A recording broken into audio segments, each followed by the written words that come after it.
चलिए, आप सभी का स्वागत है इस इतिहास क्लास में। और आप लोग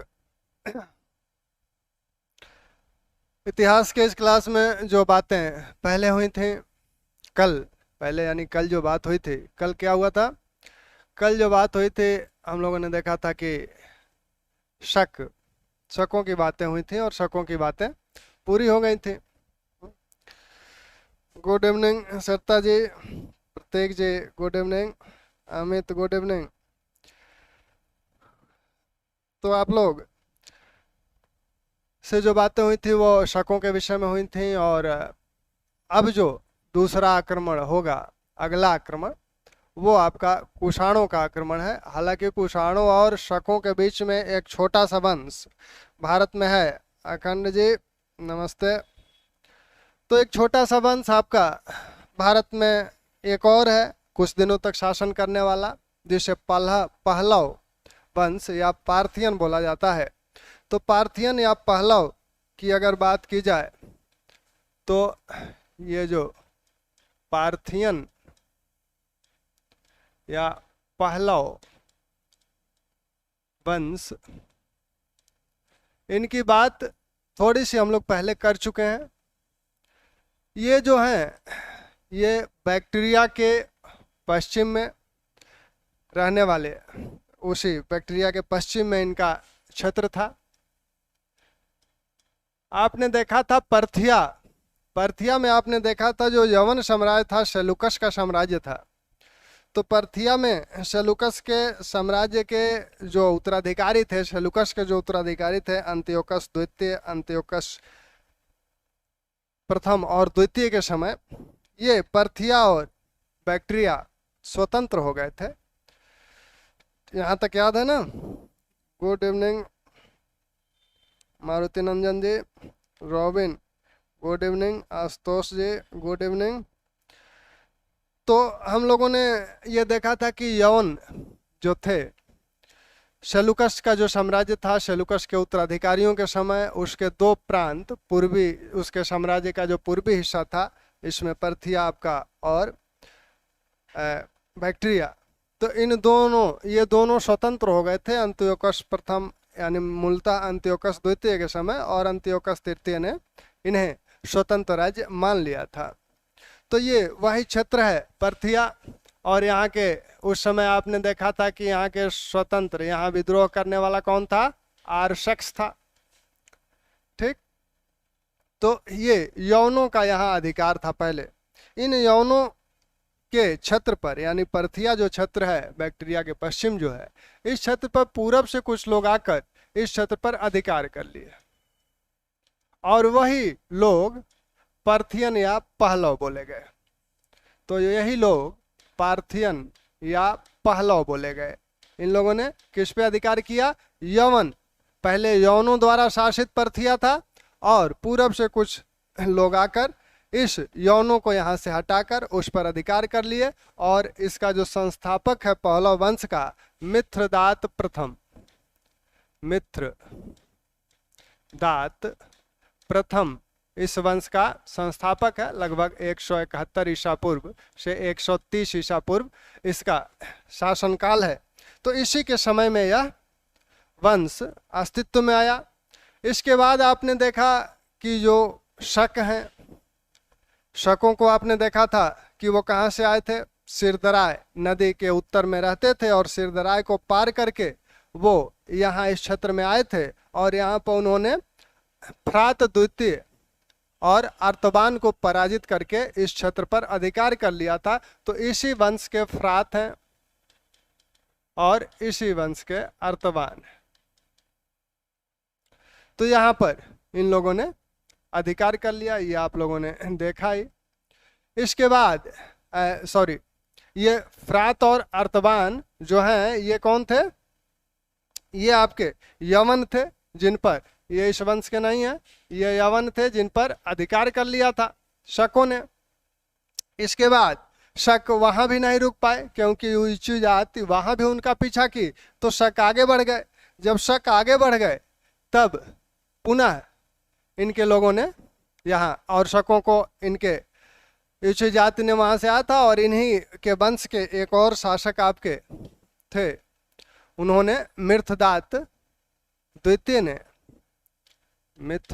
द्वितीय ने शकों को यहां से भगा दिया। तो ये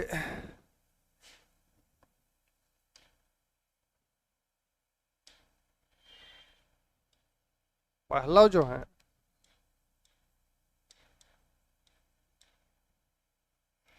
ये पहलव वंश का इतिहास इतना पार्थियन जटिल है, शकों के साथ ये जटिलता जो है दिख गई यहाँ, ठीक ना।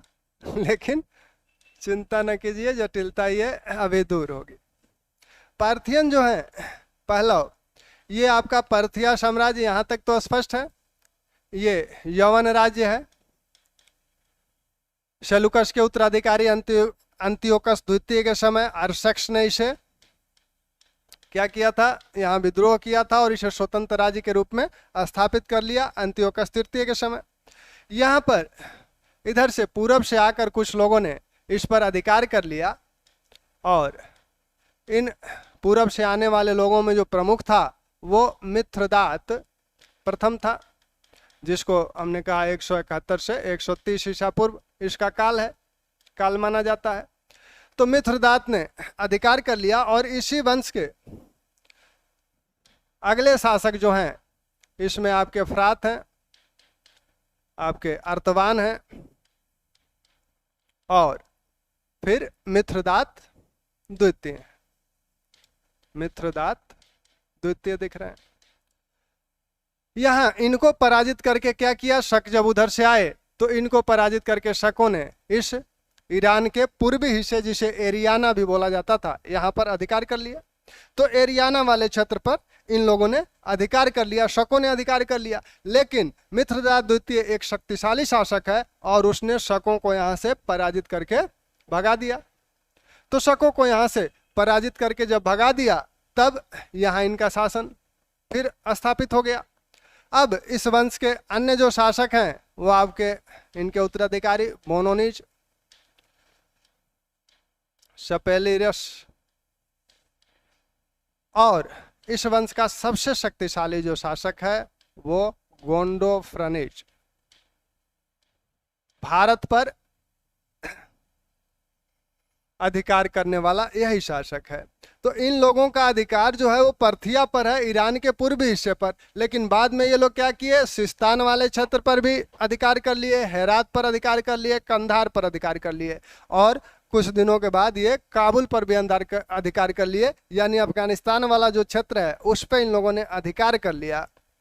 अफगानिस्तान वाले क्षेत्र पे पहले, काबुल वाले क्षेत्र पे अधिकार किसका था, गोंडोफर्निज किसको हराया था, यह बात आप किस में देखे हैं, शकों में देखे हैं। शकों की जो तक्षशिला शाखा है, तक्षशिला शाखा का जो संस्थापक था वो था मेउस के उत्तराधिकारी एजस थे, फिर एजेलियसिस हुए, फिर एजस द्वितीय हुए। तो एजस द्वितीय के समय क्या हुआ कि फ्राउटिज नामक एक व्यक्ति वहां अधिकार कर लिया, और उस फ्राउटिज को पराजित करने का श्रेय किसे है, इसे है। यानी तक्षशिला पर यह अधिकार कर लिया। तक्षशिला पर पहलवों का अधिकार हो गया, और माना जाता है कि तक्षशिला को ही इसने राजधानी बनाकर शासन किया।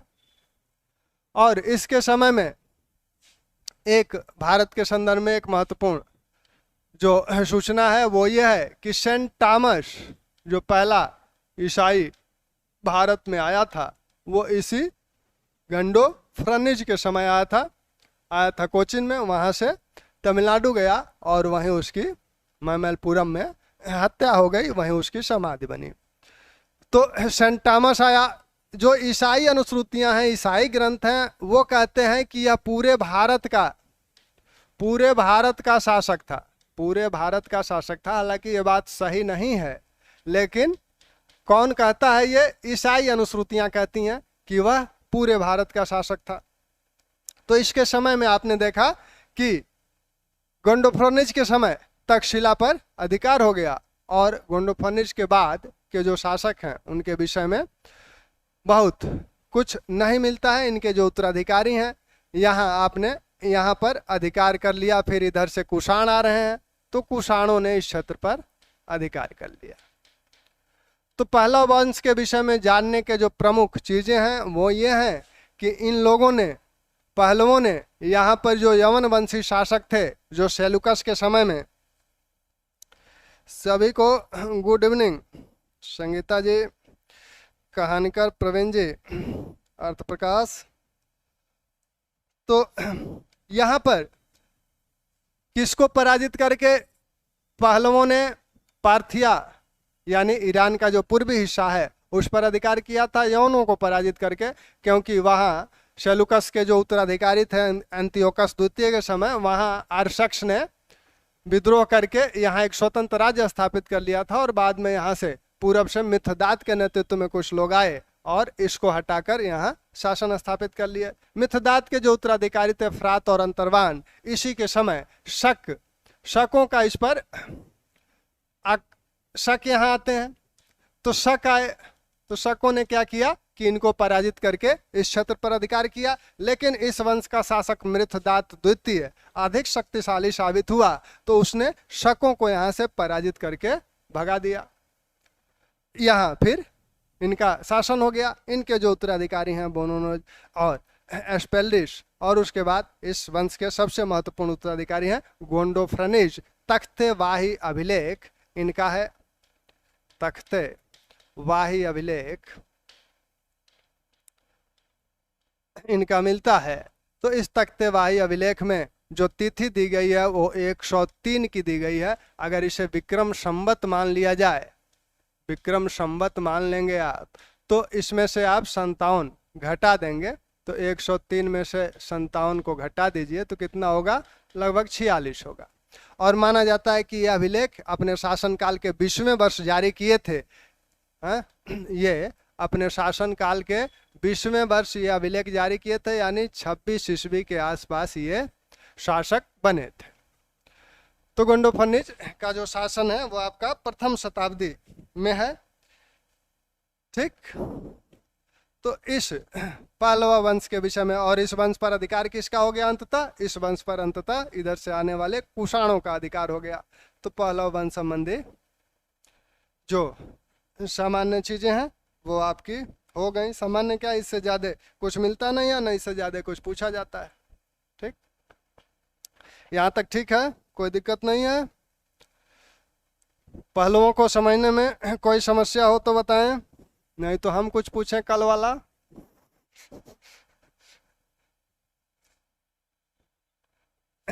पहलुओं में कोई समस्या हो तो आप बताएं।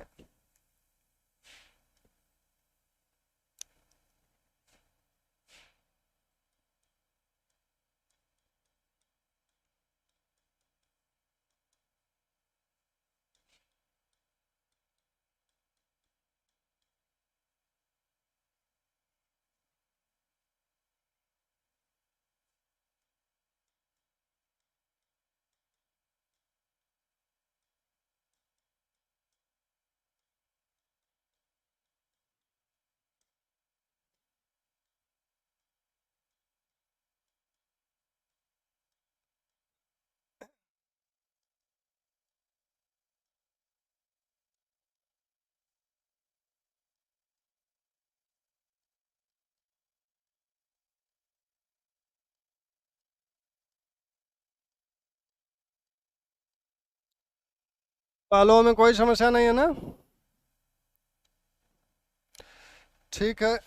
अब यह सवाल आपके सामने है एक, कि शक शासकों में किसने पोटीन का सिक्का जारी किया था। शक शासकों में किसने पोटीन का सिक्का जारी किया था। बहुत जल्दी एक उत्तर आ गया। एक उत्तर जीवदामन का आ गया, जीवदमन का। अन्य कोई विकल्प पे कोई कुछ कहेगा, या जीवदमन कोई मान लिया जाए, जैसा आप लोग कहें। आप लोग जैसा कहें, जीवदमन को कहें जीवदमन को मान लिया जाए, अगर दूसरे को कहें तो दूसरे को माना जाए। आलोक सर नमस्कार। जीव दमन को ही मानने के पक्ष में सब लोग हैं।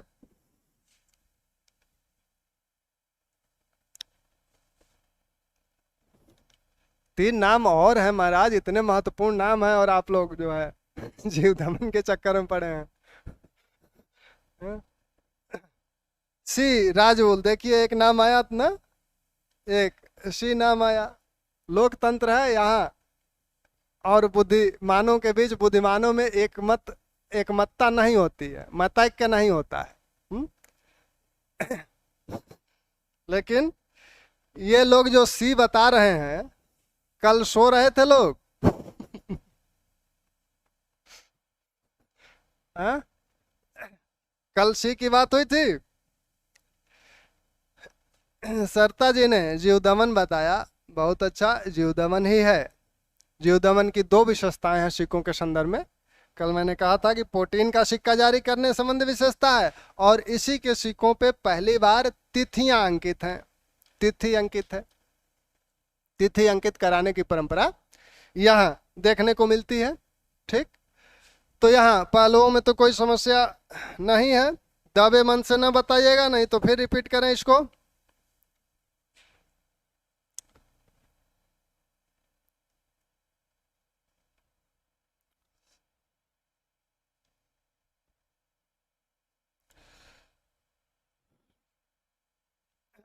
यानी कोई समस्या नहीं है, लग रहा है। अच्छी बात है, ये मेरे लिए अच्छा है।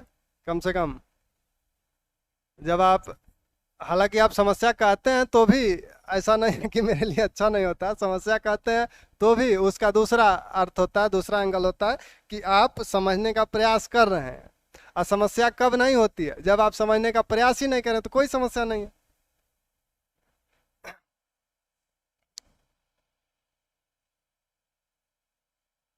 हाँ, तक्षशिला से ये अंततः जो है गंडोफर्निज, ये हैं तो पूर्वी ईरान से, एरियाना क्षेत्र से हैं लोग, लेकिन बाद में इन लोगों ने सिस्तान पे भी अधिकार कर लिया, काबुल पे भी कर लिया, कंधार पे भी कर लिया। और आप देख रहे हैं कि शकों के समय, जब शकों की तक्षशिला शाखा है, तो वहाँ ये लोग आगे बढ़ के फिर जब कमजोर उत्तराधिकारी देखने को मिलते हैं मेउस के, एजेस द्वितीय के समय, तो एजेस द्वितीय के समय वैसे भी वहाँ फ्राउटिज का अधिकार हो गया था, और फिर गांडोफ्रोनिज ने उस पर अधिकार कर लिया, यानी उस समय तक्षशिला पे भी इनका अधिकार हो गया। मूल रूप से ये यहाँ से हैं, पूर्वी ईरान से, और पूर्वी ईरान से ये अफगानिस्तान होते हुए तक्षशिला क्षेत्र पर, तक्षशिला तक के क्षेत्रों पर अधिकार कर लेते हैं। ठीक, तो अब हम लोग आए अब दूसरे वंश पे, बहुत ही महत्वपूर्ण वंश, कुषाण वंश। राजनीतिक दृष्टिकोण से भी, आर्थिक दृष्टिकोण से भी, सांस्कृतिक दृष्टिकोण से भी। राजनीतिक दृष्टिकोण से कहा जाता है कि इसकी जो कुछ सामान्य विशेषताएं हैं उसको एक बार सुन लें, फिर आते हैं। कुषाण वंश के विषय में कहा जाता है कि कुषाण साम्राज्य था, यह प्रथम अंतरराष्ट्रीय साम्राज्य था। मध्य एशिया से लेकर यारकंद, काशगर, खोतान से लेकर यह आपके विंध्य पर्वत तक, सांची तक का क्षेत्र इस साम्राज्य के अधीन था। जो जिसे आप सिल्क रूट कहते हैं, मध्य एशिया से जो गुजरता था, चीन से रोम तक जाने का जो मार्ग था मध्य एशिया से होकर, उस सिल्क रूट पर इस वंश का अधिकार था। तो जब सिल्क रूट पे अधिकार है, जिसका नाम ही है सिल्क रूट, सिल्क रूट नाम इसलिए है क्योंकि चीन से जो रोम को सिल्क जाता था, जो रेशम जाता था, इसी मार्ग से जाता था। तो इस मार्ग पर अगर जिस वंश का भी अधिकार होगा, वह निश्चित रूप से आर्थिक दृष्टिकोण से बड़ी लाभ की स्थिति में होगा। तो उसका लाभ कुषाण वंश को मिला। सांस्कृतिक दृष्टिकोण में आप देख रहे हैं, सांस्कृतिक दृष्टिकोण से देखें तो गंधार कला, मथुरा कला इसी समय देखने को मिलती है। बौद्ध धर्म का प्रचार, चौथी बौद्ध संगीति का आयोजन कनिष्क के समय ही होता है। इन लोगों ने चीनी जो उपाधियां थी शासकों की, स्वर्गपुत्र, उस तरह की उपाधियां ये लोग भी धारण किए, देवपुत्र की उपाधि धारण करते हैं। इनके तमाम सिक्के हैं, और भारत में जो सिक्के प्रचलित कराए गए उसमें से जो सबसे शुद्ध स्वर्ण सिक्के हैं वो कुषाणों के हैं। हालांकि वो संख्या में अधिक नहीं है, संख्या में सबसे ज्यादा स्वर्ण सिक्के गुप्तों ने जारी किए, इन्होंने सबसे ज्यादा तांबे के सिक्के जारी किए, लेकिन जो सोने के सिक्के जारी किए वो गुप्तों की अपेक्षा बहुत ही शुद्ध थे। तो शुद्धता में सबसे ज्यादा शुद्ध सिक्के इनके द्वारा जारी किए गए हैं। और सिक्के की जब बात होती है तो किसी भी वंश के किसी भी काल के सिक्कों को देखकर उस काल की आर्थिक स्थिति का भान हो जाता है, क्योंकि सिक्के की संख्या ये बताती है कि व्यापार वाणिज्य बहुत प्रगतिशील था, बहुत उन्नति अवस्था में था, क्योंकि व्यापार वाणिज्य मूलतः सिक्के पर ही आधारित होता है। और सिक्के की शुद्धता भी इसी बात को बताती है कि अगर व्यापार वाणिज्य बहुत हो रहा है तो सिक्के शुद्ध ही स्वीकार किए जाएंगे, अशुद्ध सिक्के स्वीकार नहीं किए जाएंगे। तो इस समय आप देख ही रहे हैं सिल्क रूट पे इनका अधिकार है, तो निश्चित रूप से व्यापार, और ये इस व्यापार में इन लोगों को लाभ मिलता था और व्यापार भारत के पक्ष में था। तो ये इनकी महत्वपूर्ण विशेषताएं हैं। कुषाण हैं कहाँ के? कुषाण जो है चीन के उत्तरी प्रांत नागशिया, कांगसू और नागशिया क्षेत्र से थे। चीन का जो आपके ये जो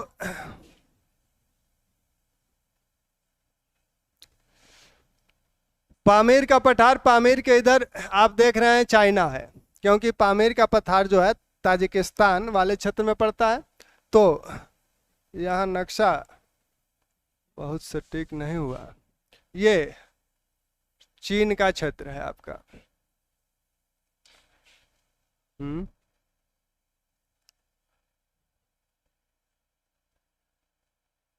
चीन मोटा माटी आप समझ लीजिए, फिर नक्शे की बात कर लेंगे कभी। ये चीन है, यहाँ पर आपका, यहाँ से आपका भारत आके निकलेगा नीचे, यहाँ आपका बगल में पाकिस्तान है, बगल में अफगानिस्तान है, ये वाला क्षेत्र कजाकिस्तान वाला है, तजाकिस्तान वाला है। और इसके ऊपर जब आप चलेंगे तो यहाँ कजाकिस्तान आपको मिलेगा, कजाकिस्तान मिलेगा, किर्गिस्तान मिलेगा। यहीं आपका पामीर का पठार है, ये वाला जो क्षेत्र है, ये उत्तरी चीन वाला जो क्षेत्र है, यहीं कांगसू और नागशिया, कांगसू और नागशिया, नागशिया या नागशिया नामक इनके प्रांत थे चीन के, यहीं ये लोग रहते थे। और इनकी एक पड़ोसी जाति थी जिसे हून बोला जाता था, इसे भारत में हून बोला जाता है। और ये जो जाति है इसे हम यूची बोल रहे हैं, अभी तक इसे यूची बोला जाता था।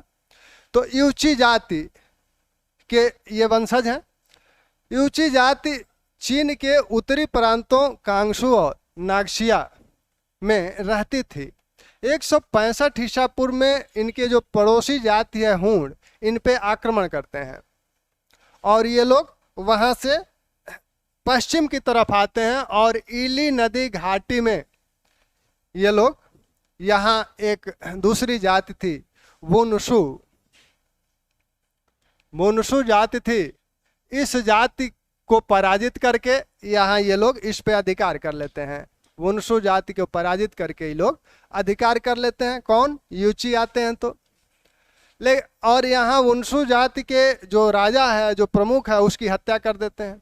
अब वुनसु जाति क्या करती है कि यह जाके यहाँ हूणों से मिल जाती है, हमारी सहायता करो। तो हूणों के साथ ही है, हूणों से कुछ सैन्य सहायता लेके ये यहाँ पर, और यहाँ ये लोग रुकते नहीं हैं, फिर ये लोग आगे बढ़ जाते हैं, ये लोग आगे बढ़ाते हैं सिरदराय तक।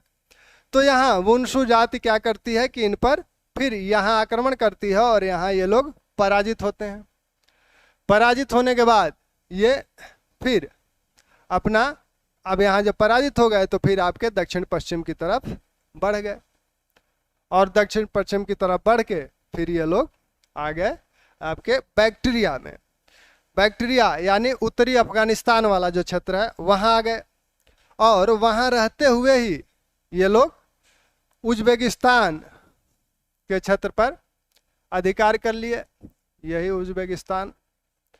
तो ये लोगों का अधिकार जो है, ये आपका पाकिस्तान है, ये अफगानिस्तान है, तो अफगानिस्तान वाले क्षेत्र पर है और उज्बेकिस्तान वाले क्षेत्र पर है। यहीं अफगानिस्तान से ये लोग भारत में फिर प्रवेश करेंगे। तो ये हैं कहाँ के मूल रूप से उत्तरी चीन के प्रांत कांगसू और निक्सिया के हैं। वहाँ से ये इली नदी घाटी में वुनसू को पराजित करते हैं, वुनसू नामक जाति को। फिर वहाँ से ये लोग आगे बढ़ते हैं तो एक शाखा जो है तिब्बत में जाके, जो छोटी शाखा इनकी है तिब्बत में जाके बस जाती है, जो बड़ी शाखा है वो सिरदराय घाटी में आ जाती है। सिरदराय घाटी में आती है, फिर वुनसू जाति इनका पीछा करती है और यहाँ ये लोग पराजित होते हैं। तो सिरदराय घाटी से ये लोग आ जाते हैं आपके बैक्टीरिया में, उत्तरी अफगानिस्तान में। वहीं पे ये रह जाते हैं क्योंकि उसके बाद इनका पीछा नहीं किया जाता है। तो बैक्टीरिया में ये लोग रह गए और बैक्टीरिया में रहते हुए ही ये लोग उज्बेकिस्तान वाले क्षेत्र में भी, खोतान आदि पर भी अधिकार कर लिए और यही इनकी राजधानी बन गई, प्रारंभिक राजधानी। यहाँ ये 5 शाखाओं में बंट गए, 5 शाखाओं में बंट गए। इसमें से जो एक शाखा थी 5 शाखाओं में जब बटी, उसके 100 साल बाद कोई शुआंग जो शाखा है, इस शाखा में एक प्रतापी व्यक्ति हुआ या शासक हुआ, जिसे कहिए कुजुल, क्यू,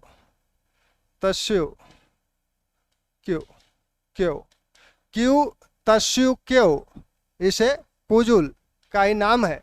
यह क्या किया कि अन्य 4 शाखाएं जो थीं उनको पराजित किया और उनको पराजित करके सबको 5 शाखाओं को मिलाया और अपने वांग बन गया, यानी राजा बन गया, अपने राजा बन गया। राजा को ये वांग कहते थे, तो वांग बन गया। तो कुजुल का जो शासक है वो कहाँ तक है, आपका अफगानिस्तान क्षेत्र में यह शासक है। उज्बेकिस्तान से लेकर अफगानिस्तान वाले क्षेत्र पर कुजुल का अधिकार है। कुजुल अभी भारत नहीं आया है, भारत पर कुजुल का अधिकार नहीं है। अब कुजुल के साथ कुछ बातें आप ध्यान करिए। हर्मियस ध्यान आ रहा है? हर्मियस कौन था? हर्मियस बैक्टीरिया पर शासन करने वाला एक यवन शासक था। यवन शासक, अंतिम यवन शासक, यही हर्मियस माना जाता है, ठीक ना।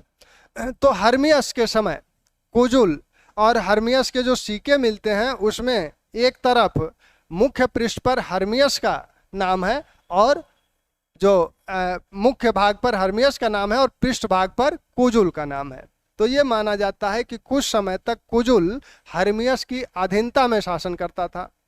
उसके बाद उस पर पहलवों का अधिकार हो गया।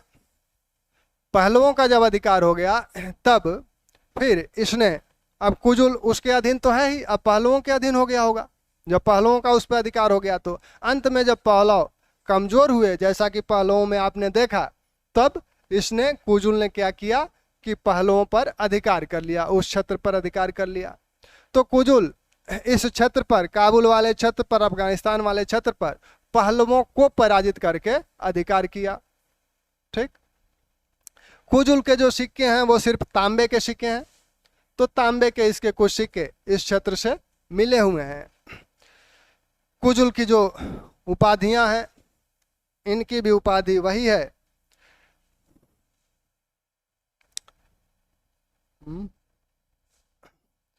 हाँ अनुपमा जी,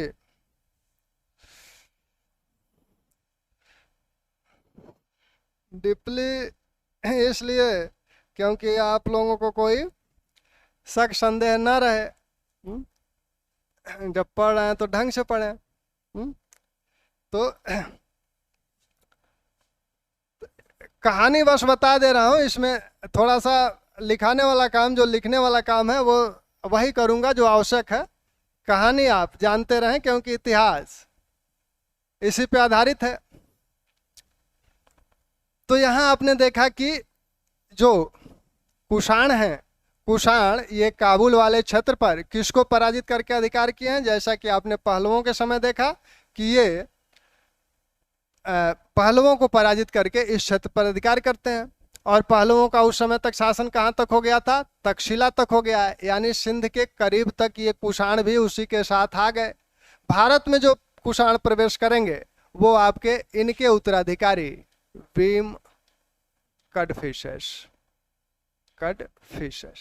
ये कुजुल कडफिसेस हैं, ये कुजुल कडफिसेस हैं और वो इनके उत्तराधिकारी आपके भीम कडफिसेस हो जाएंगे। ऐसा माना जाता है कुजुल का कि 65 ईस्वी तक इनका शासनकाल माना जाता है।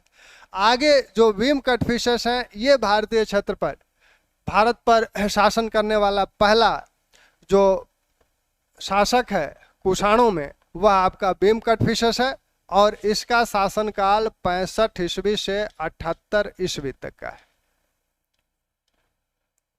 ठीक। इसके बाद कुषाण वंश का एक शासक है जिसे हम सब बहुत जानते हैं उसके विषय में। अब आप कहेंगे कि अब वो काम का शासक अब आया, अभी तक तो ये बेकाम वाले थे।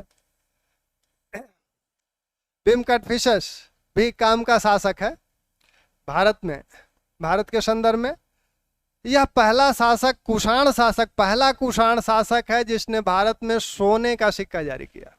अब इसके चांदी के भी सिक्के मिले हुए हैं, तो सोना चांदी तांबा, तांबा तो पहले से ही जारी है कुजुल कडफिसेस द्वारा ही, यहाँ आकर सोने का सिक्का भी इसके द्वारा जारी किया जाता है। और कनिष्कों के कुषाणों के सिक्कों की बात होगी जब इनकी आर्थिक स्थिति देखा जाएगा, तो यहाँ जो सोने के सिक्के हैं इस किसके अनुकरण पे हैं? रोम के जो सोने के सिक्के थे उसके अनुकरण पे हैं, रोम के सिक्कों के अनुकरण पे है। इसीलिए इनके सिक्कों को दिनार बोले जाने लगा। दिनार, डेनारस रोम का चांदी का सिक्का था, तो उसी जैसे सिक्के ये बनते थे इसलिए दिनार। और आगे आप देखेंगे कि स्वर्ण सिक्कों के लिए दिनार प्राचीन भारत में प्रचलित रहा। गुप्तों के समय भी स्वर्ण सिक्के का एक नाम ही हो गया दिनार। तो इनके विषय में आ जाए, अभी इनकी बातें थोड़ी सी और हैं। कनिष्क, कनिष्क एक ऐसा नाम है भारतीय इतिहास में 1 से 23। अब आप ये कहेंगे कि 1 से 23 क्या लिख रहे हैं? कुषाणों के जो सिक्के हैं और जो इनकी तिथियां लिखी हैं इसी तरह के अंक लिखे गए। जब इस तरह के अंक लिखे गए हैं तो निश्चित रूप से यह किसी संवत की ओर इंगित करता है, किसी ये संवत की तिथि है। ऐसा नहीं है कि 1 ईस्वी में ये शासन करना शुरू किया और 23 ईस्वी तक शासन किए होंगे। यह तिथि किसी संवत के रूप में बताई जा रही है। इनके जो उत्तराधिकारी हैं, इनके उत्तराधिकारियों को भी आप देख लें, वाशिष्क, होविष्क, वासुदेव। वासुदेव के बाद थोड़ा सा इन लोगों का इतिहास अंधकारमय हो जाता है। इनकी तिथि जो है वो 24 से 28, इनकी तिथि 24 से 28 अंकित है। इनकी तिथि जो है 28 से 60 अंकित है और इनकी तिथि 67 से 98 अंकित है। बीच में 6 साल 7 साल का गैप है।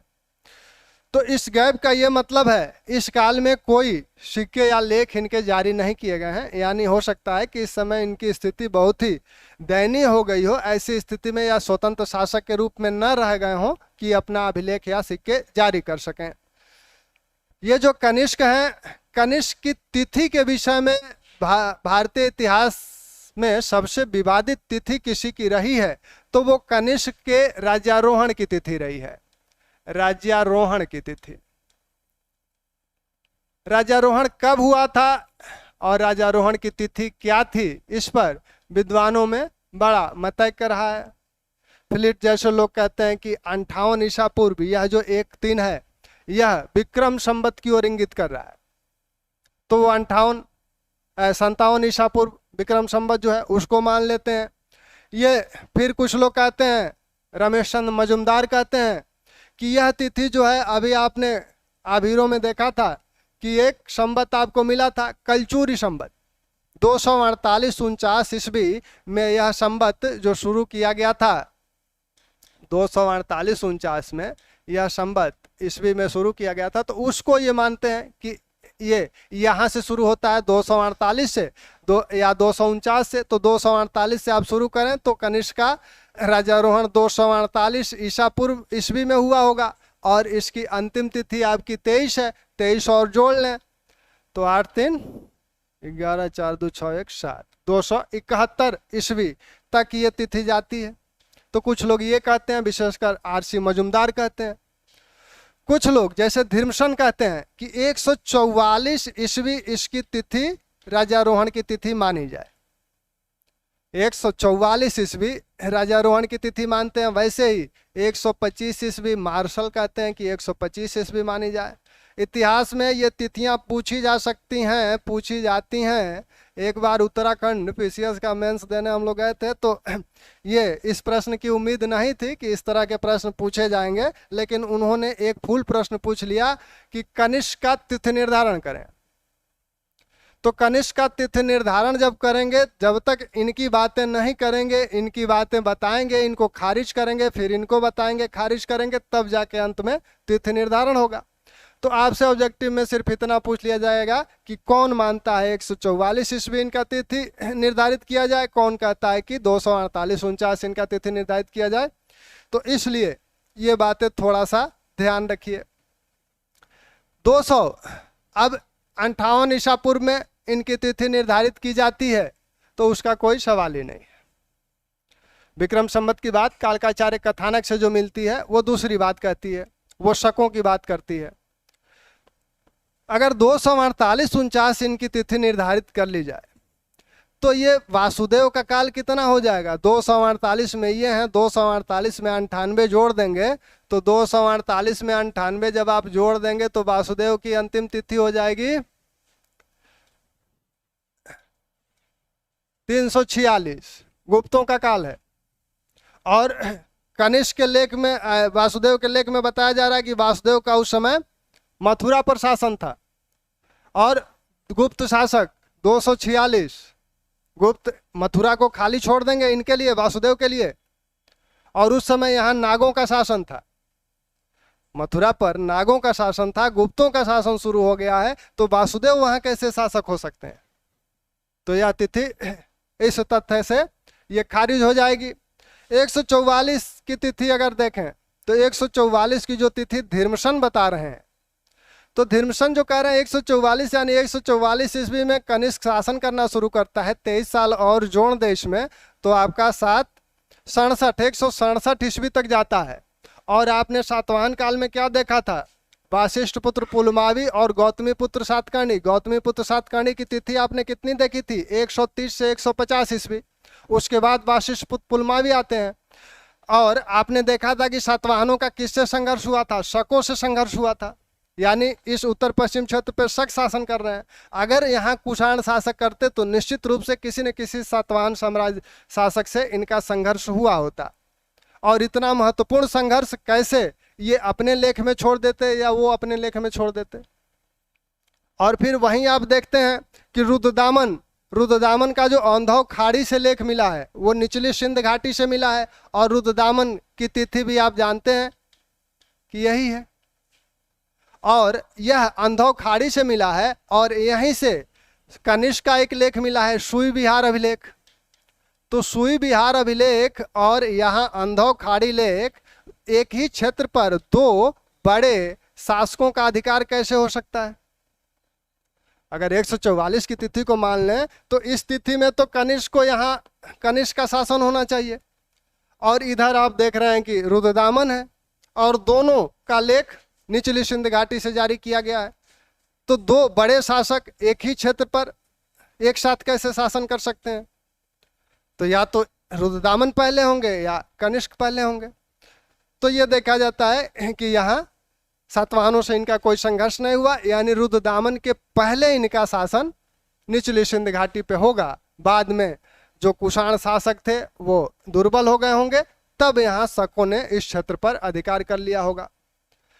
यह जो तिथि है आपकी मानी क्या तिथि जाती है? 78 ईस्वी। और यही आपका शक संवत, यही शक संवत है ना।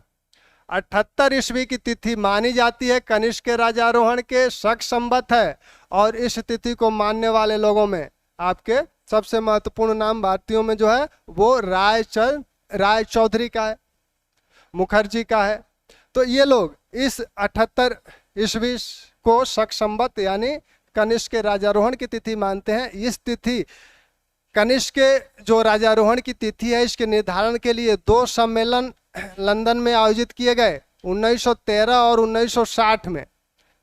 2 सम्मेलन आयोजित किए गए। इस 1960 वाले सम्मेलन में इतिहासकारों के बीच यह सहमति बनी कि 78 ईस्वी को कनिष्क का राजारोहण तिथि माना जाए और इसी को शक संवत माना जाए। चूंकि यह शक संवत बोला जा रहा है तो कनिष्क से कैसे जुड़ा होगा, वो तो कुषाण वंश के शासक हैं। लेकिन ये देखा जाता है कि शक बाद में क्या है कि यहाँ के जो शक हैं, ऊपर वाले शक, ये कुषाणों के अधीन शासन कर रहे हैं। आपने चष्टन को देखा था, शक शासक, जब कर्दमक शाखा की बात हो रही थी तो वहाँ आपने देखा था चष्टन के विषय में क्या बताया गया था। चष्टन के विषय में ये बताया गया था कि वो कुषाणों के अधीन सिंधु घाटी में शासन करता था। बाद में उसने अपने आप को स्वतंत्र कर लिया। तो ये लोग कुषाणों के अधीन इधर शासन करते थे और इस संवत का ये प्रयोग करते थे। इनके हैबिट में था यही संवत ये लोग अपने साथ सदैव प्रयोग करते रहे। उस समय इस संवत का कोई नाम नहीं था। बाद में 4वीं-5वीं शताब्दी में आकर इस संवत का नाम शक संवत पड़ता है। तो शक संवत का नाम कब पड़ता है? 4वीं-5वीं शताब्दी में। 4वीं-5वीं शताब्दी में इसका नाम शक संवत पड़ता है। और शक संवत भारतीय साहित्य में कहा जाने लगा क्योंकि इसका प्रयोग शक करते थे, इसीलिए इसे शक संवत कहा जाने लगा। लेकिन नाम पे न जाइए, ये शक संवत प्रचलित करने वाला कनिष्क से जुड़ा हुआ है। इसकी तिथि कनिष्क के राजारोहण की तिथि है, इसलिए इसे हम कनिष्क के राजारोहण की तिथि मानते हैं। ठीक, यहाँ तक ठीक है? यहाँ तक ठीक है? कोई चीज पूछनी हो तो पूछें यहाँ तक।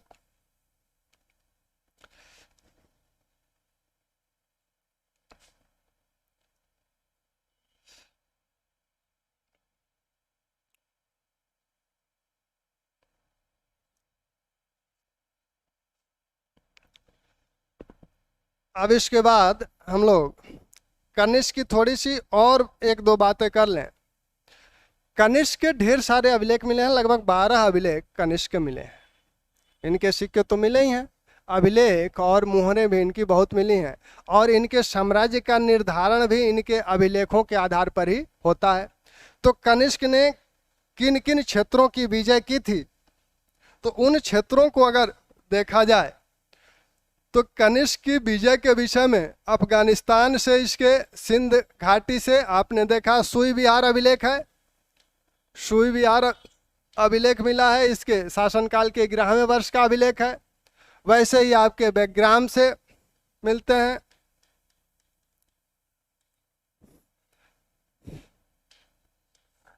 इसके उत्तराधिकारियों के भी लेख, काबुल से होबिश का एक लेख मिला हुआ है।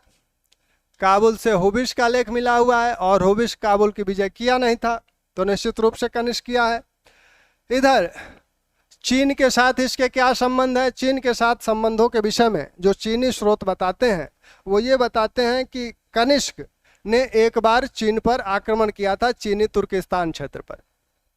वो आक्रमण क्या हुआ था, वहाँ का जो सेनापति था पांचाऊ, और हान वंश का शासन उस समय चीन में था, और उसका शासक जो उस समय था होती था, और उसका सेनापति पांचाऊ था।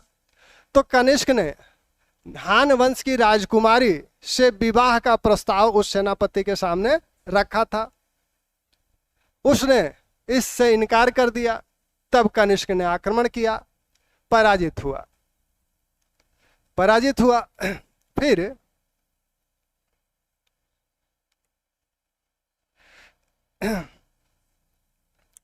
हाँ, आते हैं। आप कह रहे हैं कि 1/23 को यहाँ जो तिथियां लिखी हुई हैं, 1/23 का मतलब है कि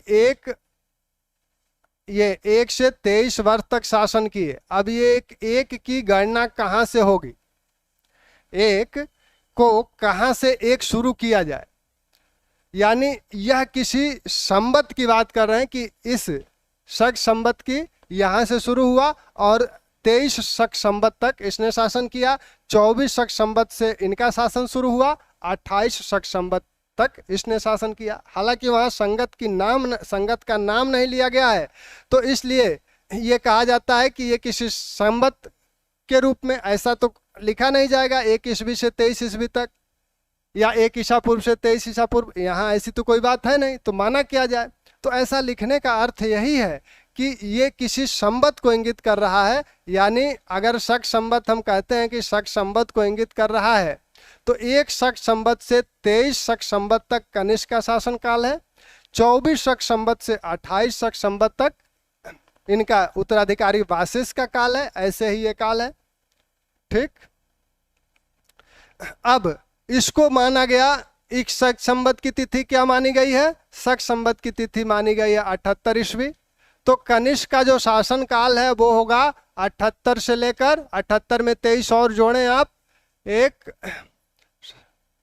10, ये यही हो रहा ना, 101 ईस्वी, ठीक। 78 में 23 जोड़े गणित वाले, 8 3 11 7 2 9 10, 78 से 101 ईस्वी कनिष्क का इस तरह से शासन काल हो गया। इसी तरह से इनका शासन काल, यहाँ आप 24 में 78 और जोड़ देंगे तो इनकी प्रारंभिक तिथि मिल जाएगी, 28 में 78 और जोड़ देंगे तो इनकी अंतिम तिथि मिल जाएगी, ठीक है अमित?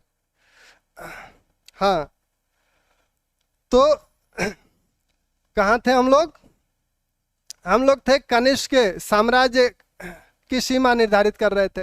तो कनिष्क के साम्राज्य की जो सीमा है, इधर हम लोगों ने देखा कि निचली सिंध घाटी तक है, इधर अफगानिस्तान तक है, काबुल में होबिश के लेख मिले हैं, और चीन के साथ इनके संघर्ष हुए हैं। चीन में संघर्ष का कारण जो बताया जाता है चीनी स्रोतों के माध्यम से, वो ये बताया जाता है कि चीन का शासक जो हान वंश का उस समय शासन था, हान वंश के शासन के समय वहाँ का सेनापति पांचाऊ था। तो पांचाऊ के सामने कनिष्क ने एक प्रस्ताव रखा कि हमें हान वंश की राजकुमारी से विवाह करना है। इस प्रस्ताव को पांचाऊ नहीं माना, तो इन्होंने आक्रमण कर दिया, पराजित हुए, लौट आए। फिर लेकिन ह्वेनसांग कहता है कि कनिष्क ने ये जो काशगर यारकंद वाला जो क्षेत्र है, चीनी तुर्किस्तान का क्षेत्र है, उस पर कनिष्क का अधिकार था। तो निश्चित रूप से इस समय तो पराजित हुआ है, हो सकता है कि दोबारा उसने आक्रमण करके इस चीनी तुर्किस्तान वाले क्षेत्र पर अधिकार किया हो। तो ह्वेनसांग के अनुसार अगर देखें तो इनके कनिष्क ने 2 बार आक्रमण किया था चीन पे। पहले आक्रमण में पराजित हुआ और दूसरी बार उसने काशगर यारकंद आदि क्षेत्रों पर अधिकार कर लिया। तो सीमा यहाँ तक आती है। कल्हड़ कहते हैं कि कनिष्क ने कश्मीर में कनिष्कपुर नामक नगर बसाया था। कल्हड़ कहते हैं कि कनिष्क ने कनिष्कपुर नामक नगर कश्मीर में बसाया था। तो कश्मीर का शासक होगा तभी नगर बसाएगा, यानी कश्मीर पर भी उसका अधिकार है। इधर मध्य में आए बिहार और यूपी में, तो उत्तर प्रदेश से ढेर सारे अभिलेख उसके मिलते हैं। आपका कौशाम्बी से उसका लेख मिलता है, सारनाथ से उसके शासनकाल के 30वें वर्ष का ही तीसरे वर्ष का ही लेख सारनाथ से है। कौशाम्बी से उसका लेख मिलता है, और बलिया के खैराढ़ी से एक बहुत ही समृद्धशाली कुषाणकालीन बस्ती मिली है। तो उत्तर प्रदेश के इन क्षेत्रों पर, पूर्वी उत्तर प्रदेश पर उसका अधिकार सुनिश्चित है। पाटलिपुत्र के संदर्भ में श्रीधम पिटक निदान सूत्र से यह पता लगता है कि कनिष्क ने पाटलिपुत्र पर आक्रमण किया था। वहां के राजा से वह युद्ध क्षतिपूर्ति भी लेना चाह रहा था, लेकिन 3 चीजें लेकर उनको छोड़ दिया। 3 चीज क्या क्या मिले वहां से कनिष्क को? पाटलिपुत्र से, यहां से उसे एक अद्भुत मुर्गा मिला, अद्भुत मुर्गा, एक विद्वान मिले लेखक अश्वघोष, और कनिष्क का भिक्षा पात्र मिला। तो इन 3 चीजों को लेकर वह संतुष्ट हो गया, यानी एक अद्भुत मुर्गा को लेकर संतुष्ट हो गया, अश्वघोष मिल गए उसे, बौद्ध मत अनुयायी है ही, और आपका बुद्ध का भिक्षा पात्र मिल गया। इन तीन को लेकर स्वतंत्र संतुष्ट हो गया, यानी पाटलिपुत्र को अपने अधीन नहीं किया। अधीनता तो मान ही लिया, लेकिन उस पर प्रत्यक्ष अधिकार नहीं किया। इधर दक्षिण में सांची से लेख मिलते हैं। सांची से आपका लेख मिलता है वाशिष्ठ का भी, कनिष्क का भी। तो सांची पे उसका यानी विंध्य क्षेत्र तक, दक्षिण में विंध्य तट तक उसका अधिकार है। तो इस प्रकार एक मध्य एशिया से लेकर नर्मदा तट तक उसका, विंध्य तट तक उसका अधिकार प्रमाणित है। इधर आपका पूर्वी उत्तरी बिहार और पूर्वी उत्तर प्रदेश वाले क्षेत्र पर उसका अधिकार है। कनिष्क के अभिलेखों के विषय में बार बार पूछा जाता है कि कौन सा अभिलेख किस वर्ष जारी किया गया। जैसे आपका सारनाथ अभिलेख कई बार पूछा जाता है, तो सारनाथ अभिलेख आप जानते हैं कि तीसरे वर्ष वह अपने राजा अभिषेक के या राजारोहण के तीसरे वर्ष जारी किया था। तो इसको पूछने का दूसरा तरीका एक हो जाता है, इसको ये इस तरह से पूछा जाता है कि कनिष्क ने यह अभिलेख कब जारी किया था। तो आप ये जानते हैं कि राजारोहण के तीसरे वर्ष, वहां विकल्प में क्या होता है, 81 ईस्वी, 83 ईस्वी, 154 ईस्वी, इस तरह के विकल्प होते हैं। तो आप क्या करेंगे, राजारोहण का तीसरे वर्ष यानी 78 ईस्वी और जोड़ेंगे, तब वो ईस्वी में आएगा।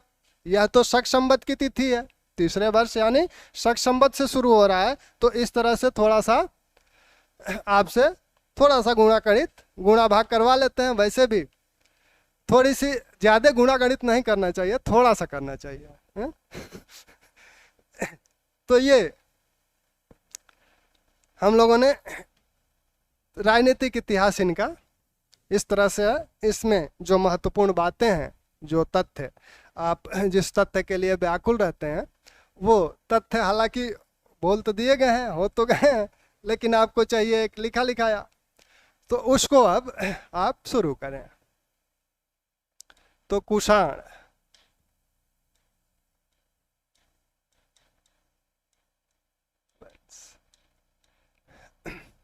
इनके जानने के, कुषाणों के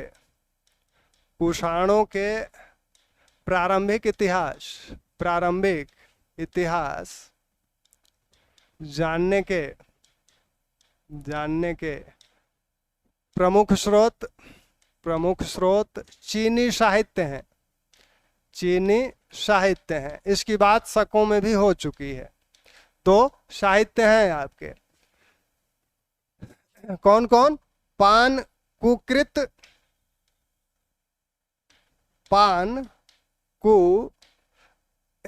यानी पानकु द्वारा लिखा हुआ कौन सा ग्रंथ, शीयन हानशु, पानकुकृत द्वारा लिखा गया शीयन हानशु, और पान ए द्वारा लिखा हुआ हाउ हानशु। ये दो प्रमुख ग्रंथ हैं जो कुषाणों के प्रारंभिक इतिहास को बताते हैं। यानी वहां से जब हुणों ने इन्हें खदेड़ा था और वहां से जब ये आ रहे हैं, तो वहां से आने और कुजुल कटफिसस तक के इतिहास को ये दो ग्रंथ बताते हैं। इन्हीं के आधार पर यह जाना जाता है कि ये कैसे आए। ठीक, ये ग्रंथ आपके बार बार पूछे जाते हैं, इसलिए इनका ध्यान रखिएगा। अब ये आए कहाँ से, कुषाण, मूल रूप से कुषाण जो शब्द है, कुछ लोग मानते हैं कि यह वंश से संबंधित है, कुछ लोग मानते हैं कि यह क्षेत्रगत विशेषता है, क्षेत्र से संबंधित है। चीनी साहित्य जो मानते हैं, चीनी साहित्य के अनुसार यह क्षेत्रगत विशेषता है, यह क्षेत्रगत संज्ञा है। अब संज्ञा विशेषण में न जाइएगा, क्षेत्रगत संज्ञा है। ठीक, अब मूल स्थान कहाँ है इनका, मूल स्थान कुषाणों का, मूल स्थान इनका है चीन के उत्तरी प्रांत, उत्तरी प्रांत, कांगशु और नागशिया या निगशिया, निगशिया। तो कांगशु और निंगशिया इनका मूल स्थान है। इन पर 165 ईसा पूर्व में हूणों ने आक्रमण किया, हूणों ने आक्रमण किया।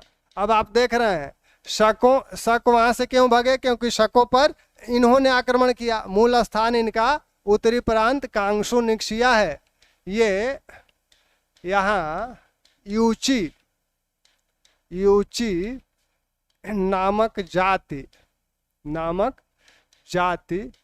के रूप में जाने जाते थे, तो ये मूल रूप से हैं कौन, यूची हैं। बाद में यही कुषाण बनते हैं, कुइशुआंग जो वंश है उसी से कुषाण बनते हैं। पहले ये यूची के रूप में जाने जा रहे हैं। तो पहले ये क्या है, यूची जाति है। आपने देखा था कि शक एक खानाबदोश उस क्षेत्र में, उत्तर पश्चिम जो क्षेत्र था उपजाऊ क्षेत्र तो है नहीं, तो वहाँ खानाबदोश जातियां ही रहती थी। विभिन्न जातियां हैं, शक हैं, यूची हैं, हूण हैं। तो शकों को इन्होंने, यूचियों ने पराजित किया, खदेड़ा वहां से। अब इनकी बारी आई तो इनको हूणों ने खदेड़ा, और हूण भी पीछे पीछे आ रहे हैं। शकों के पीछे पीछे ये आ रहे हैं और उनके पीछे पीछे हूण लगे हुए हैं। तो ये आक्रमण उत्तर मौर्य वंश के विषय में, मौर्य वंश के पतन के विषय में ये क्या कहा गया था। उस समय हम लोगों ने देखा था कि चीन की जो दीवार बन गई तो विभिन्न जनजातियों का जो आक्रमण उधर होता रहता था उससे चीन मुक्त हो गया और वो सब भारत की तरफ अब आने लगे। तो एक कारण ये भी रहा था आने का कि वहां उधर जाने का रास्ता बंद था। तो यूची जाति अब इन पर क्या किया, हूणों ने इन पर आक्रमण किया और यहाँ से ये कहाँ चले आए, यहाँ से ये आ गए आपके ईली नदी घाटी में, ईली नदी घाटी में। यहाँ ईली नदी घाटी में पहले से एक जाति रह रही है। यहाँ पहले से एक जाति रह रही थी, वुनशु जाति यहाँ पहले से रह रही थी। तो इस जाति को, इस वंश के लोगों को इन्होंने पराजित किया, यहाँ इनके राजा को मार दिया। ये लोग उस समय पराजित हो गए और पराजित होकर हूणों से जाके सहायता आदि मांगे। यहाँ ये लोग ईली नदी घाटी से फिर ये लोग दो शाखाएं इनकी हो जाती हैं। एक तिब्बत में जाके बस जाती है, छोटी शाखा जिसे कहा जाता है, और जिसे मुख्य शाखा या बड़ी शाखा कहा जाता है वो आपकी आ जाती है सिरदराय घाटी में, सिरदराय नदी। तो सिरदराय को आपने देखा था, सिरदराय कहाँ बहती थी,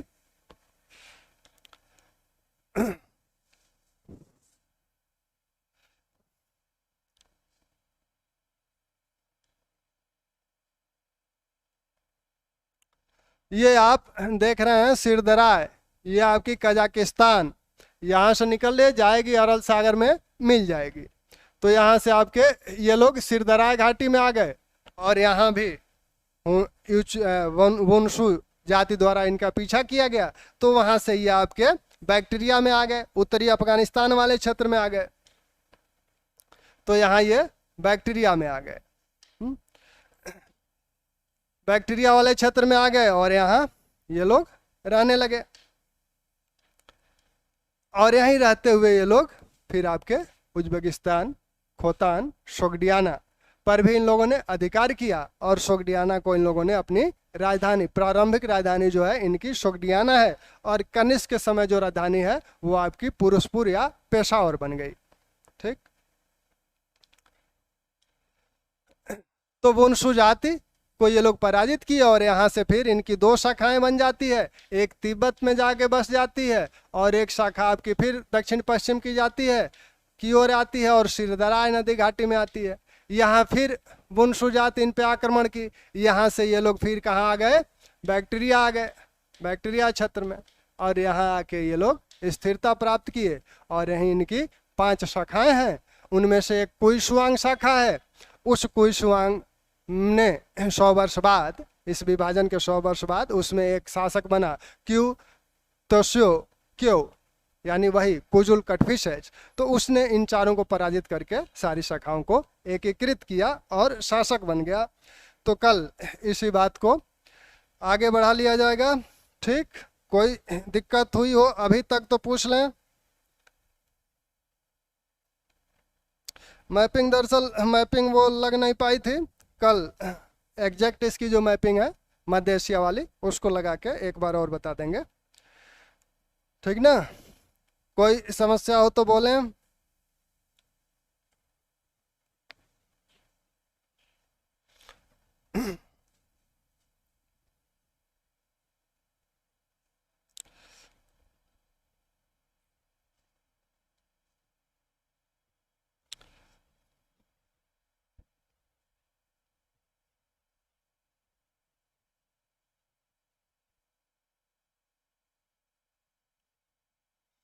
ठीक है, चलिए जो भी समस्या होगी आप उसको नोट किए रहिएगा, कल तो मिलना ही है। धन्यवाद।